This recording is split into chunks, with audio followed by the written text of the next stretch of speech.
ꯑꯍꯥꯟꯕ ꯃꯛꯇꯗ story collection gi maikaidagi miyambu ikoknona khurumjari hauji numidangi pung 7:30 takibaga loinana maruiba pau khara pijari Kuki militant sing asi Ing-tpa pamjaba mipun khudingmakki yengnabani FGN India gi puksi war khudakta lepu haiduna wakat mifam phangkhare E-seva launch tawkhraba matung certificate piba lepkhibadagi mahiroising awaba kaya mayoknare Haisnam Sabitida Wainam Baldeva Lifetime Achievement Award Singani Sumna Kuntaru Kunsitna Khare Imphal Urban Cooperative Banki Manager Geta Bom Thamjilame Hojik makhada na pau sandongna pijari Kuki militant singna Nagaland dagi southern sector da violence ki thawong kaya leptana chatharliba asi makhoi ase Ing-tpa pamba mipun khudingmakki yeknabani haiba sengna takle haina FGN na phongdokhre FGN Federal Government of Nagaland gi Ministry of Rally Wari Information and Publicity na thadorokpa cherol amana hai Kuki militant singna Nagaland dagi southern sector amadi masigi akoibada matam sangnadagi violence ki thawong kaya chatharliba asi FGN na matam kuinadagi khangduna lakibani adubu masagi lam leitaba Kuki militant singi terrorist singi thawong amadi mi hatbagi culture ase miyoibana khangba ngambagi pangkhai hendokre maram aduna achumba wakhan khamba mipum khudingmakka loinana Kuki militant singi mayokta amatta woina lepnaba notification achi thokpani hairi Nagagi ipa ipu singna thambiramba lam adubu Nagaland kawi Nagaland dagi Yehazabo Constitution Article 10 gi matung inna Nagagi ida pokpa nupa nupi khudimak Nagaland dagi matik chaba citizen ni hairi KTU Kuki Tribal Union amadi masigi tasengba member sing amasung atai nan Naga sing punna Nagagi territory singda thamoi sengna amadi ingchikna Naga singa leiminaduna lagli Nagaland dagi Yehazabo Constitution gi provision gi matung ina makhoibu Nagaland dagi citizen oina isin inaw ngaktani masinatana NNC Naga National Council amasung FGN Federal Government of Nagaland na kanaguma group natraga mi amatada masak khangde hairi Naga amadi masiga yumlo nariba yellow proof-singi mathakta attack chathaduna mausagi punsida chauna kaiba piriba illegal immigrant refugee amadi khulai paiba terrorist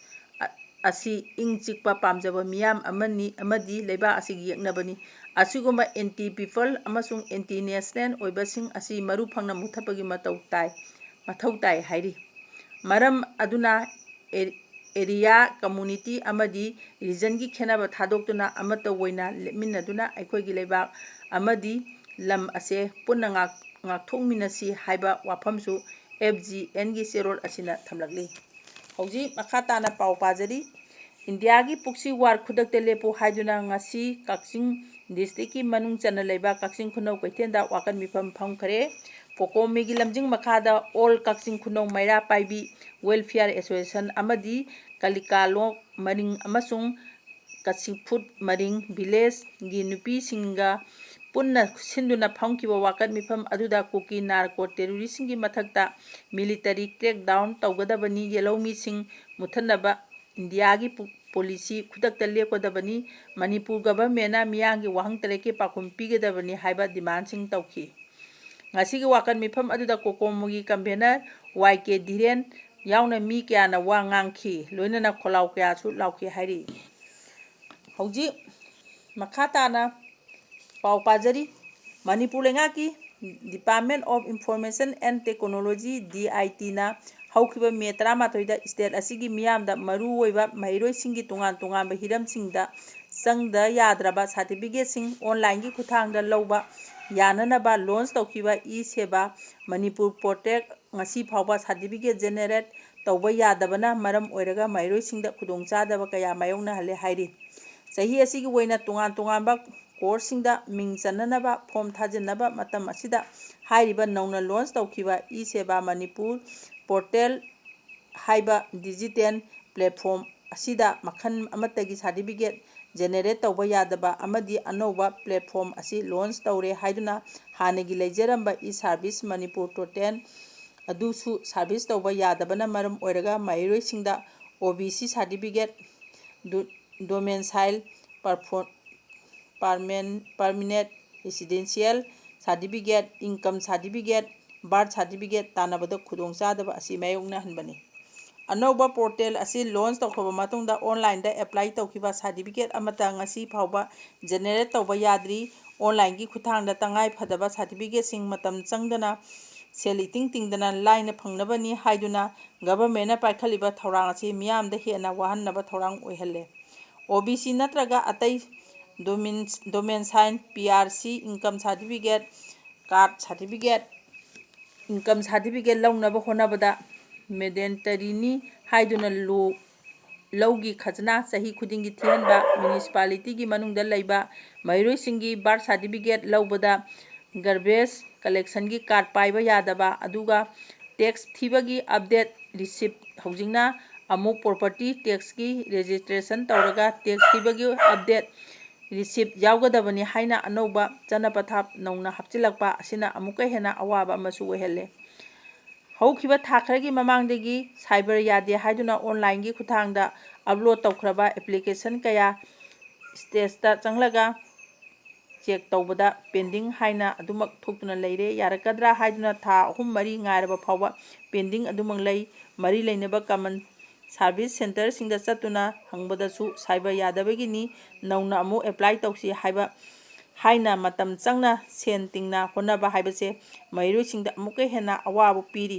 ꯍꯧꯖꯤꯛ CSC ꯑꯃꯗ ꯆꯠꯇꯨꯅ certificate ꯑꯃ apply ꯇꯧꯅꯕ ꯍꯣꯠꯅꯕꯗ ꯌꯥꯝꯗ꯭ꯔꯕꯗ certificate ꯑꯃ ꯂꯧꯕꯗ ꯂꯨꯄꯥ 150ꯅꯤ꯫ ꯃꯁꯤꯗ ꯑꯃꯨꯛ ꯐꯦꯜ ꯑꯣꯏꯔꯕꯗꯤ ꯆꯞ ꯃꯥꯟꯅꯅ ꯁꯦꯟꯐꯝ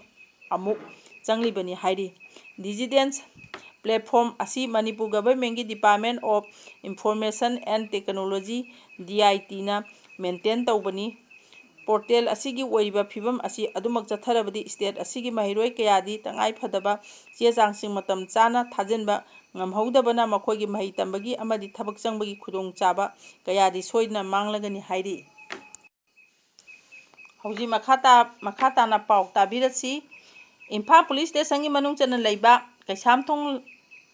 ꯂꯥꯏꯁꯣꯝ ꯂꯩꯔꯛꯇ ꯉꯁꯤ ꯅꯨꯃꯤꯗꯥꯡ ꯄꯨꯡ 7 ꯇꯥꯕꯗ ꯁꯛꯈꯪꯗꯕꯁꯤꯡꯅ ꯕꯣꯝ ꯑꯃ ꯊꯝꯖꯤꯜꯂꯝꯂꯦ ꯍꯥꯏꯔꯤ꯫ ꯄꯨꯂꯤꯁꯇꯒꯤ ꯐꯪꯕ ꯄꯥꯎꯅ ꯍꯥꯏ ꯁꯛꯈꯪꯗꯕꯁꯤꯡꯅ ꯕꯣꯝ ꯊꯝꯖꯤꯜꯂꯝꯂꯤꯕ ꯑꯗꯣ ꯍꯤꯗꯤꯡꯃꯌꯨꯝ ꯃꯦꯘꯆꯟꯗ꯭ꯔ, 58, ꯂꯩꯈꯤꯗ꯭ꯔꯕ ꯑꯥꯏꯁ ꯗꯧꯖꯤꯆꯟꯗ꯭ꯔ ꯁꯔꯃꯒꯤ ꯌꯨꯝꯗꯅꯤ꯫ ꯃꯍꯥꯛ ꯍꯧꯖꯤꯛ ꯏꯝꯐꯥꯜ ꯑꯔꯕꯥꯟ ꯀꯣꯑꯣꯄꯔꯦꯇꯤꯚ ꯕꯦꯡꯛꯀꯤ ꯃꯦꯅꯦꯖꯔ ꯑꯣꯏꯕꯅꯤ꯫ ꯕꯣꯝ ꯑꯗꯨ ꯃꯍꯥꯛꯀꯤ ꯍꯦꯛ ꯌꯨꯝꯒꯤ ꯒꯦꯠ ꯃꯅꯥꯛꯇ ꯊꯝꯖꯤꯜꯂꯝꯕꯅꯤ꯫ ꯊꯧꯗꯣꯛ ꯑꯁꯤ ꯊꯣꯛꯂꯦ ꯍꯥꯏꯕ ꯄꯥꯎ ꯐꯪꯕꯗꯒꯤ ꯏꯝꯐꯥꯜ PS ꯀꯤ ꯀꯥꯡꯕꯨ ꯑꯃ ꯂꯥꯛꯇꯨꯅ ꯕꯣꯝ ꯑꯗꯨ ꯂꯧꯈꯠꯈꯤꯕꯒ ꯂꯣꯏꯅꯅ ꯃꯈꯥ ꯇꯥꯅ ꯊꯤꯖꯤꯟꯅꯕ ꯀꯦꯁ ꯑꯗꯨ ꯂꯧꯈꯠꯈ꯭ꯔꯦ ꯍꯥꯏꯔꯤ꯫ ꯍꯧꯖꯤꯛ ꯃꯇꯥꯡꯁꯤꯗ ꯄꯥꯎ ꯁꯟꯗꯣꯛꯆꯕ ꯂꯣꯏꯖꯔꯦ꯫ ꯃꯌꯥꯝꯕꯨ ꯑꯃꯨꯛꯀ ꯍꯟꯅ ꯈꯨꯔꯨꯝꯖꯔꯤ꯫